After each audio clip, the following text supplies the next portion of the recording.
fantasy short stories. Semuul and Clycestra by Brian C. Mahon. Gishna laughed at the butterfly perched on his toe and pointed excitedly at its waving wings, but Dad kept talking, eyes set on the tree line. Pride is another one. Vultures used to be proud. Proudest birds in the sky. Soared higher than eagles, faster than hawks, further than the great sea-birds. They were the royals of the air. Are you... Hey, Gish, are you paying attention? I patted his arm. It's fine, Dad. I'm listening if it's any consolation. The butterfly flitted away, Gishna's little hands chasing after it. Well, he needs to learn his history, and I know you've heard this before, so Gish, listen to Grandpa. Once upon a time, Semuul... It was 400 years ago, Dad. Fine, he cried, tugging his beard. 400 years ago, which was a time once ago, he muttered, eyeing me. Semuul was the world's strongest man. Semuul had the blood of gods in him, the pure gods too. He was direct lineage, son of Semuul, god of earth and weight, emphasized with 2 taps of his gnarled wood cane. Semuul found love in a beautiful, beautiful wood nymph. So beautiful, flowers always jealously bloomed wherever she was. Her name was... Clycestra, Dad. Clycestra. Gishna cooed and giggled over blowing spit bubbles. Clycestra, huh? And Semuul loved her very, very much. He loved her so much he made her a headdress from the feathers of a grand vulture he caught hunting. Back then we had grand vultures, wings as wide as 4 men with arms outstretched. It was a golden-crowned grand vulture, chosen of Vimera, goddess of sky and wind. Back then, everyone was taught at temple each of the gods chosen. They were sacred, never to be harmed. All the faithful and humble knew this. A memory of a once-upon-a-time, sitting on his lap, staring at the same tree line, drifts in and away with the spring breeze. The voice of the storyteller aged and a little more brittle, but the tenor of the tale all the same. Semuul one day goes for a walk with Clycestra and wants to show her how strong he is. So he picks her up in the Norfavrian fields. It's South Embry these days. Yes, in South Embry. It doesn't matter, daughter. Just let me tell the story. His sudden irritation scratching his voice resounded of my childhood, and I reach over to gently touch his cheek. Yes, Dad. Please go on. Sorry, little love. Mommy's sorry for interrupting story time. Semuul is in the fields with Clycestra. Wants to show how strong the son of Semuul is. Wood nymph very excited. He snorted, collecting himself. So he picks her up by the waist and throws her as high as he can. As high as he can! He exclaimed, scooping up Gishna into his arms. Against the light-hearted squeal and staccato laughs, he raised his voice, saying, And Clycestra goes up, and up, and up!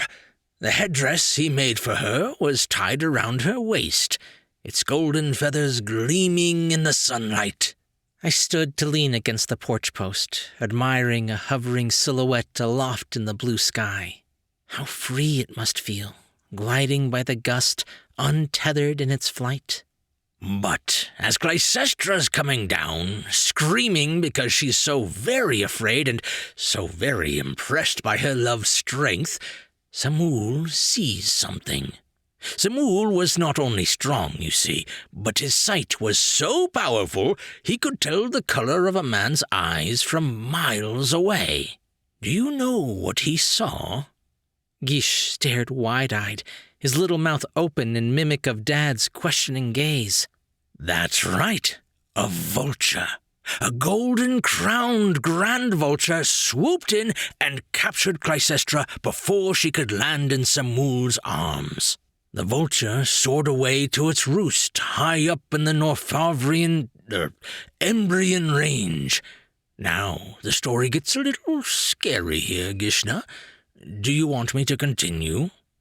Gish's little face scrunches in response. I think his silence is good enough. I'd like to hear it again, at least. He cuddled Gishna to his chest, then lowered his tone darkly. Vultures used to make nests out of the living. Animal, human, so long as it was alive. This was the mother vulture, the vulture that lost her child to our hunter named Semuul. That vulture took poor Clycestra and made her part of the nest for it to lay its clutch of eggs. After climbing to the highest heights, this was how Semuul eventually found his love. Enraged, bewilderingly angry, he confronted the mother vulture in the nest. It thought surely no mere man could defeat her in her own domain, but it did not know the blood of gods was in him. With hateful tears nearly blinding him, Semuul killed the mother vulture with his bare hands. His wrath was sated, and it soon gave way to debilitating grief.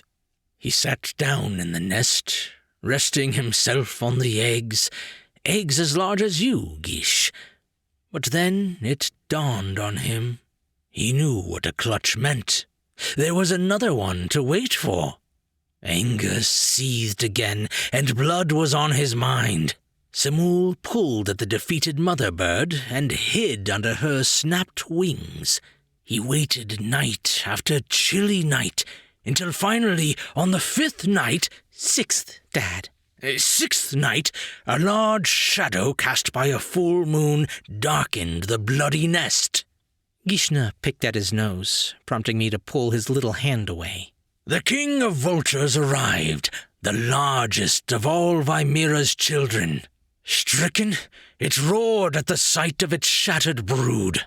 Its sorrowful cry scattered all the clouds from the sky, and it landed in grief to pick at the broken shells. As soon as it did, Semuul leapt from under the wings of the dead mother and attacked. King versus demigod. The king and Semuul dueled in the air as the vultures soared higher and higher. But the world's strongest man would not let go, driven by intense hate and vengeful sadness. The Vulture King soared until they were above where clouds dared float, past the moon, and reached the stars themselves. Semuul pulled and pulled at every feather he could from the king's neck and face to force him to turn back. But the king refused. Pride drove them both towards the stalemate. Semuul stripped the king of his crown, and the king stripped Semuul of the land beneath his feet. Neither truly won. I reached to take Gishna from his grandpa, who continued stroking his beard. Semuul cried for his son, and decreed among the gods, especially to Vimira, that vultures should forever be crownless and cursed to eat only the dead and rotted. But Royreen, matron of the nymphs, cried for her daughter Clycestra and petitioned for Semuul's punishment. Semuul, heartbroken, could not deny his son's responsibility, and to satisfy justice, demanded Semuul drift among the stars for 1,000 years. This is why we say Clycestra's grace when we see shooting stars, so Royreen knows we won't forget her pain. More importantly, Dad started to whisper, we tell this story so great-grandmother Vimira knows we never forget the folly of pride. Dad patted his knee with a sigh of satisfaction. The end. I pace around on the porch, feeling Gishna relax into my shoulder. It's not quite the end, but I think Gish fell asleep. Not that entertaining, eh? That story isn't the best anyway. I have better ones, like, wait until I tell him about Thief Lord Nereatrix and the 18 Scimitars. That was a grand old time. I kissed his wrinkly forehead. Let's wait until he can walk, okay?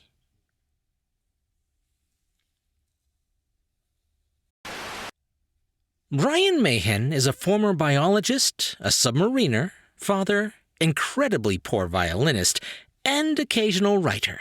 He loves the speculative because there's enough real world to deal with. When he's not writing, he splits his remaining energies fighting age, mastering the concept of time, doing laundry, fixing poorly maintained small engines, and doing more laundry. He can be reached through his website, www.mahanimalism.net. Hey guys, I hope you enjoyed that story. Sorry it was a little late. My hot water heater broke late last week, and it took me a couple days to fix it. It seems to be one thing after another lately. But I really do have stories lined up for you guys. I just need time in the booth. I'll get there. Anyway, I really liked this story. I get submitted a lot of fables kind of like this, but most of them don't use the storyteller gimmick, which I thought was really clever. And in all honesty, I'm going to put that one in my back pocket for my own writing. That was kind of cool. Not to mention, I got to try out my old man voice again, something I don't get to use very often anymore. Anyway, I hope you guys liked that. If you did, be sure to leave a thumbs up and a comment if you're listening on YouTube. Or if you're listening to the podcast version, just be sure to subscribe for more brand new short stories. I'm Chris Herron, and that's it for today's Tall Tale TV.